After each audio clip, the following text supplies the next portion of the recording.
Final notice to Lara Croft, a current tenant of premises. This is to serve as your final notice for the purposes of terminating your ownership of Croft Manor. You are required to immediately vacate and surrender possession of said manor to Atlas de Mornay, executor of estates. Lara, it is unfortunate that you have forced my hand in this matter, but so be it. As you know, your parents appointed me executor of the estate in the event of their absence. Since your mother disappeared, her death was never technically declared, and given the circumstances surrounding your father's death, it's no surprise that he never drafted a formal last will and testament to account for this circumstance. Unfortunately, you have no legal claims to the estate. I'm willing to negotiate a modest monthly stipend from your trust, but only if you leave the manor by week's end. Don't fight me on this, love. Your mother wouldn't want that. Sincerely, Atlas. There has to be a will or some kind of evidence of what happened to Mum in the manor somewhere. Needs a combination. It's got to be in Dad's papers somewhere. Maybe in the library. My birthday crown. I was so proud of that thing. That's my handwriting. My penmanship was pretty good.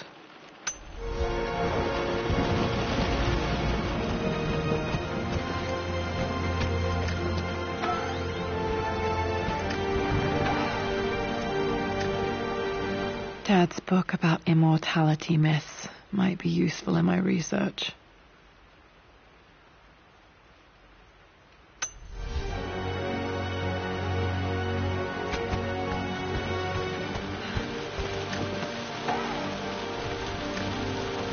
One of Dad's Yoruba masks, a gift from a friend he met on an expedition in Nigeria.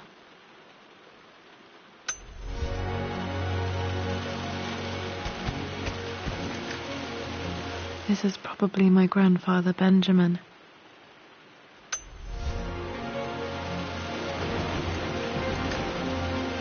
A picture with Dad and Anna. Never liked wearing dresses, but the colour was nice.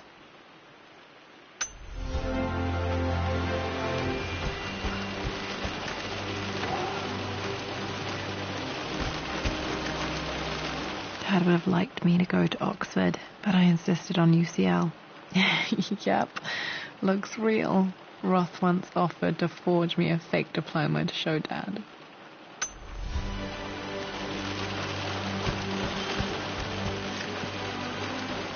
Well, this is a hell of a thing. I met someone tonight quite unexpectedly.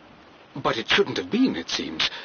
I've been so buried in my work, so distracted by my latest revelations, I never bothered to notice my surroundings. But there she was, sitting at my table in the library. Her name is Amelia, and apparently she's been studying right next to me. Art history, of all things. I shared some of my research against my better judgment, but I wanted to see how she would respond, and she did not disappoint. My parents made a good team, challenging each other from the start. I finally introduced Richard to the family. It went precisely how I imagined. I see but polite grace from mother, indifference and disinterest from father, and thinly veiled contempt from Atlas.